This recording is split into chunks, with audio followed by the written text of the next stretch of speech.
I hope you all are as excited about this year as I am. There are so many things that I am looking forward to, but it's really interesting. I had to make myself stop and kind of think back on the things that happened last year, 2022, and just take an account of that, the successes, the challenges, the seeming failures, that kind of thing. And it was a really interesting exercise to do that.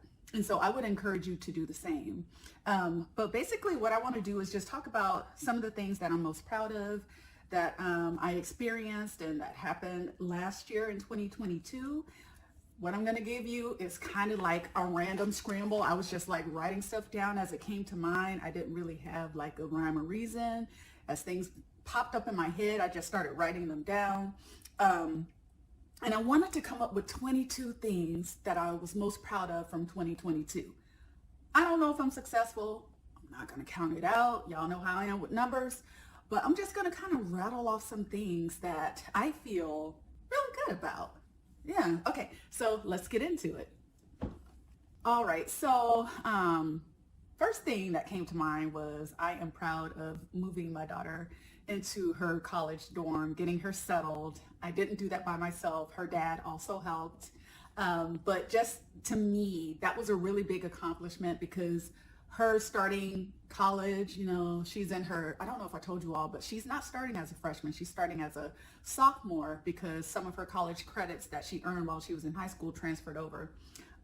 But first year college student though, really living on her own in the campus and everything. And I could just remember, when we got there to the campus, it was so surreal.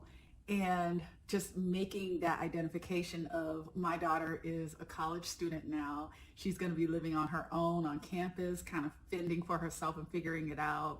I did pretty good though. I only cried a few times, but I'm proud of getting her moved down and settled into college. All right, so another thing that I'm proud of is moving out of state, leaving Alaska.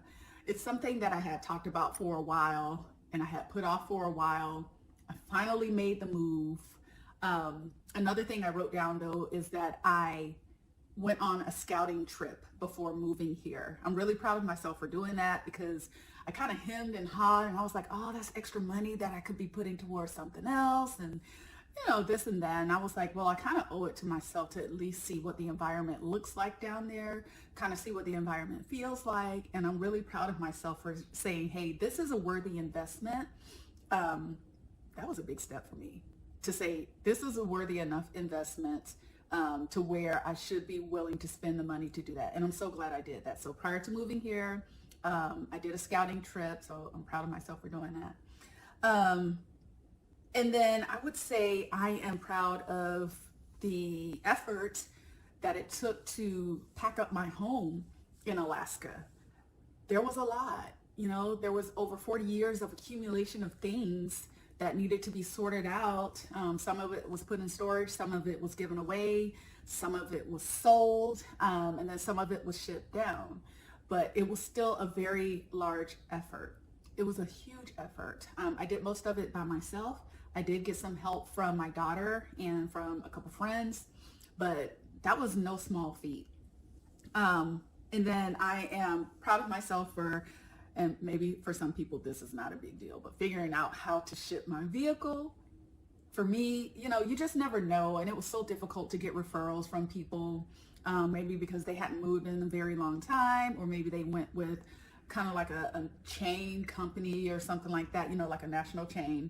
But figuring that out, and then also for shipping my stuff down to my new location, I'm proud of myself for just figuring out the logistics of all of that.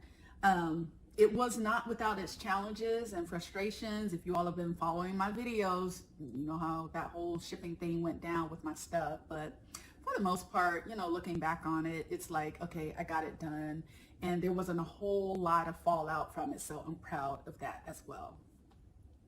All right, so the next thing I will say is that I'm proud of selling my home because that was something I thought was going to take a really long time. I didn't think I was going to get what I was asking for it, but I'm telling y'all, I got exactly what I asked for, and the house sold in 2 to 3 weeks. It was just like done deal. And that was the first time I had sold a home on my own. So going through that process was kind of scary, not scary, but just kind of like, when we sold our house before, my ex-husband and we did that transaction together, and it had been a while since I had been involved in that process. So just going through that, I'm proud of myself. And then another thing, and I'm kind of talking fast because I do need to scoot. I had an interview with Stephanie Perry, and she interviewed me for a video where she was talking with different women about incorporating ease into their life. And I was telling her how I kind of struggled with that a little bit. I kind of I'm easing out of it, that doing the most complex, the superwoman complex, strong black woman complex, whatever you want to call it. And so after that conversation I had with her about adopting ease, I started looking for different areas in my life for where I could incorporate that. And some of the areas was I enlisted the help of a house cleaner or housekeeper to come in, and she totally cleaned my home. I had her come in twice. Normally, that's something, again, I would have looked at and said, well, I could save my money and do it myself. But I didn't want to do it myself. And I knew that a professional would get my home to look almost brand new. So again, that self-talk thing, I had to talk myself into, okay, it's worth investing in having somebody, a professional, come in and clean my home. And I'm so glad I did that. And I was able to take that time back and put it towards other things. While she was cleaning, some of the stuff I had to still get packed up. So it really worked out. Another area where I adopted ease was I hired someone to clear my driveway in the wintertime. Normally, my daughter and I would get out there, mainly me, would get out there and shovel the driveway. Every now and then a friend would come over and he would help me out. But for the most part, that was on me, and it took a toll on my back. I don't like being out in the cold, y'all. So saying, again, I'm going to put my resources towards hiring somebody to come and clear my driveway really did pay off. And another thing that I did is, and this is talking about adopting ease, I hired someone to take care of my lawn during the summertime and the fall, summer and fall. And I didn't have a huge yard, but again, it would take time for me to do that. I didn't enjoy it. I would rather be doing something else. So I put the resources towards having somebody come out, take care of the lawn for me during the summer and the fall. And I'm really glad I did. So adopting ease was a big deal for me last year, and allowing myself to do that. And one of the things that Stephanie talked about is she said, these people are making a living. You're supporting their business by doing that. And so I was able to lay down that whole notion that I had to do it all and help support them. So that was nice. It was a really nice exchange. All right. So another thing that I look back on in 2022 that I'm proud of is collaborating with other people, whether they were other YouTubers. I also did a collaboration with one of my subscribers. And I mean, every single experience I had with that was so much fun. I enjoyed it so much. And there were some collaborations that I had in mind that I didn't really quite get to. Maybe I'll pursue that this year. But yeah, that was a really fun time, expanding. And I was also, again, I collaborated with some folks on their platforms too. One of them, and when I say platforms, I mean YouTube. I was interviewed by Best Places, and I don't know if they aired that interview because the interviewer was very new, and I don't think she really knew how to interview people. So she might be much better now. But yeah, so it was just cool to kind of like expand and open myself up to, allow people to ask me questions and to be a little more transparent and share thoughts and ideas and stuff. So I'm really proud of myself for doing that, because the old me may have backed out from doing something like that and especially when I was a guest on someone else's platform, I don't have control. I'm not able to, if there's something that I said, if I misspoke or what have you, I didn't have control of editing that footage, right? Whereas for me, if I'm interviewing somebody, I totally have full control. So that's why it was a really big deal, the fact that I was open to going and making a video with somebody, knowing that it was going to be out there for the world to see, and I really didn't have any control over that. All right, so another thing that I am proud of is that I was more consistent with my video uploads last year than I think I have any year since I've been on YouTube. And for me, sometimes I would get a little bit discouraged because I didn't get the view counts that I thought I should get for some videos that I thought were really, really good. And you know, for me, I know that it matters how many subscribers you have, but I really pay attention to how many views I get from the videos as well, because that lets me know, okay, are people finding this information valuable? And even if it's like a day in the life, you know, not necessarily an information sharing video, but if it's just a day in the life, I'm like, well, if people aren't enjoying it, do I continue making these types of videos? So, but I stay consistent because I love the response that I get from the people. I have some very faithful viewers, and having the ability to continue to interact with those folks is pretty amazing. So what I would love to get to, and I have it in mind for the next video or a couple next videos I'm going to make, is I would love to get to 1,000 active viewers. Subscribers / viewers. That's what, on a consistent basis. I would love that for this channel. All right, so another thing that I am proud of is last year I hired a personal trainer because I had some fitness goals in mind, and I kind of have a background in fitness and nutrition. I did go to college for a little bit to become a dietitian, but then I was also working in IT, and when I looked at if I were to pursue a career pivot in that direction, I would be taking a massive pay cut. So I kind of abandoned that idea and just focused everything on IT. So I knew the mechanics, I knew the basics of what it would take to get the body that I wanted, but I needed somebody who was going to be on me, who was going to hold me accountable, who was going to, because they're a professional, be able to help me come up with a plan from a professional standpoint that I could implement in order to reach those fitness goals. So I put forth the resources again. You know, last year was a lot about investing in myself and investing in getting my time back. You know, I didn't notice that theme and it didn't come to mind until just now. So hiring a personal trainer, not only did I hire a personal trainer, I was consistent. So I hired him in April and I continued with him until I left Alaska in August. And I think I shared with you all in a previous video that I didn't feel like I was seeing the results as quickly as I had hoped to, but I'm telling you, after 3 months, y'all, I started looking really good. So I'm thinking that either I will do virtual training with him again, or I will find a personal trainer here that I can work with, because I really do think it pays when you have a professional on board that is kind of helping you achieve your goals.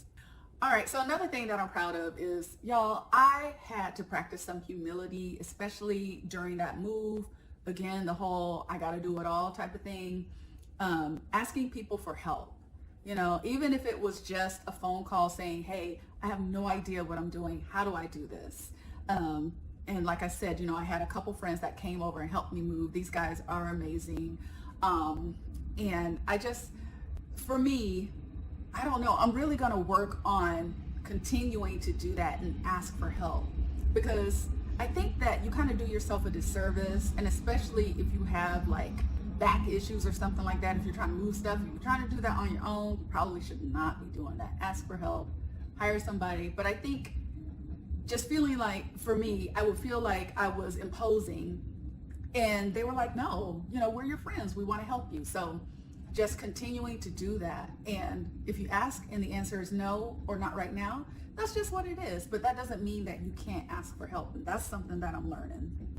All right, so another thing that I am proud of is, and this was a big one for me, getting the breast reduction. Y'all, I had put that thing off for like, oh my goodness, I had put that off for probably like 15 years. 15 years, I'd gone to the consultations. I'd even paid for the consultations, gotten approval from the insurance companies, but I allowed fear to prevent me from moving forward. And finally making the decision to get it done has been life-changing. It's been game-changing. It's been a miracle.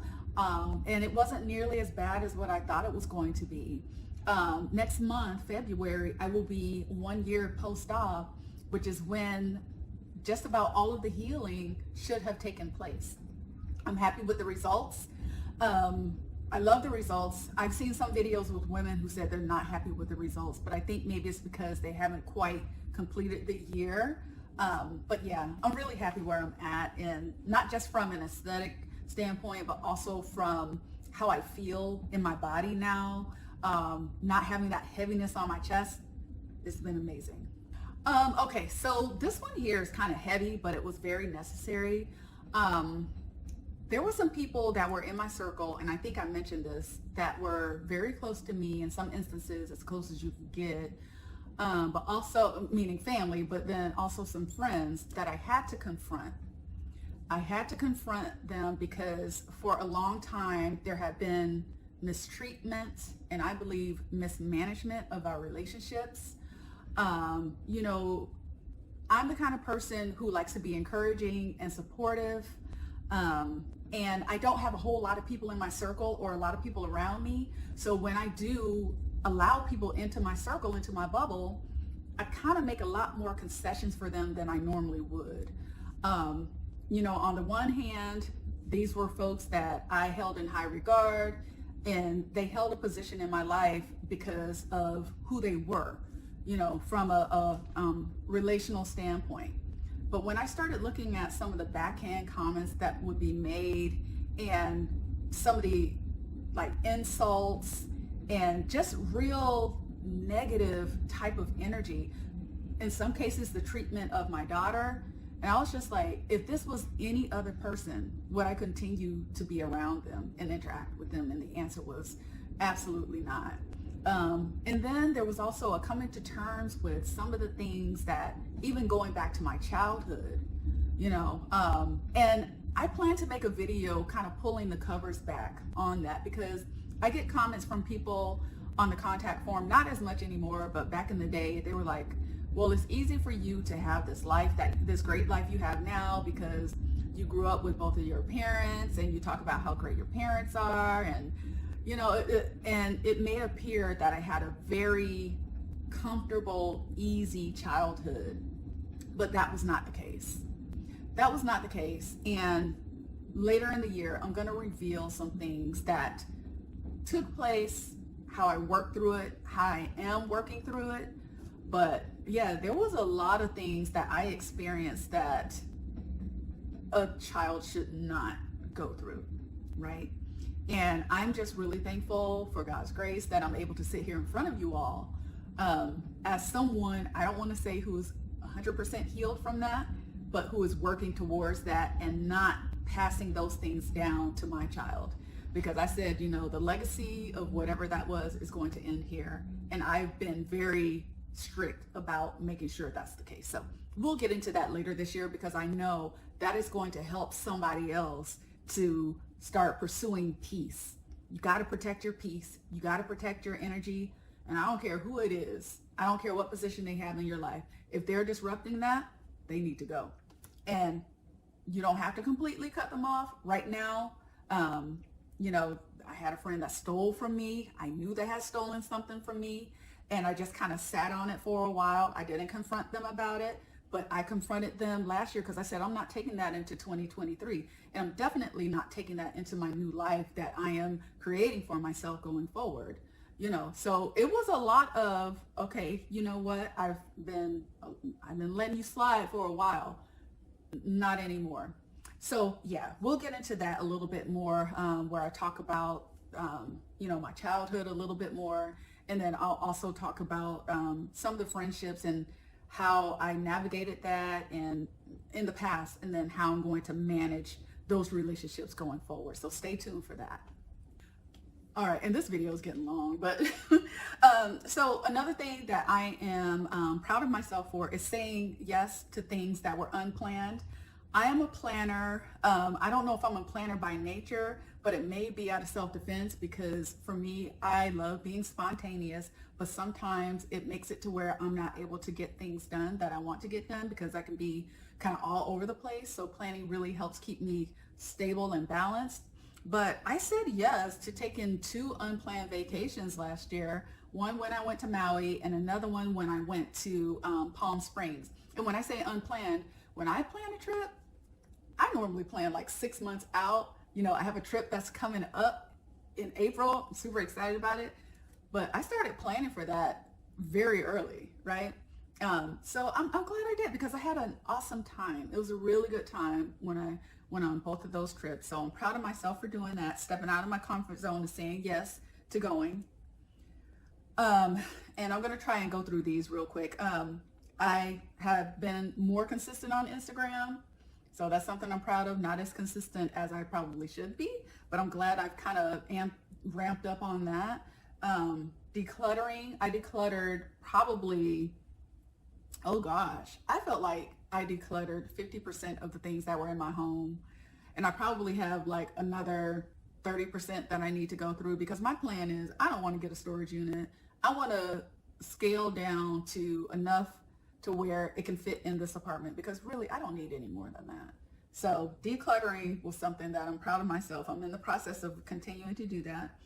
Also implementing self-care. So treating myself to manicures and pedicures, and I might have to start doing that for myself though, because one of my goals for this year is to cut back on some of the things, some of my spending. And I'm thinking mani-pedis being done by somebody, maybe every quarter I'll get it done professionally, but I think that's something I'm gonna start doing for myself. And then being intentional about socializing, which was something that I really didn't start doing until I got here, because when I was in Alaska, it was just kind of like I knew people already and I felt like I had already experienced the social scene. Wasn't really, you know, it didn't matter one way or the other, right, if I got out there. So being more intentional towards the end of last year, 2022, is something that I'm proud of. And then I would say the last thing that I am proud of is just opening up more, being more myself online. So, I mean, I think I presented one aspect of myself. I love to teach. So sharing information and more of like the professional face. But then at the day in the lives, y'all get to see me in the bonnet. Y'all get to hear me. Every now and then a cuss word might slip out. I got a sassy side. I got a real sweet side to me too. So just showing that there are so many more layers to who I am and being comfortable with that, because when you post things online, and especially if you're letting your personality really come out, you open yourself to scrutiny. That's just part of it, right? And I think even if you're just sharing information, sometimes you open yourself to scrutiny, but especially if, people want to judge you for something that you said, or they think you acted a certain way.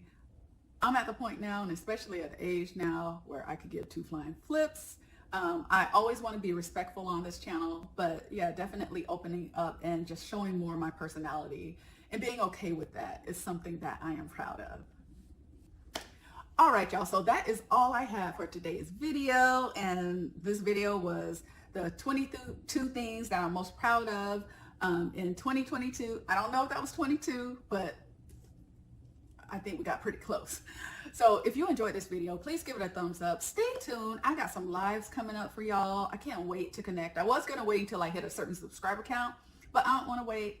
I'm thinking that we will go live this weekend. I haven't decided if it's going to be Saturday or Sunday, but stay tuned for that, and I will see you in the next one. Take care. Bye.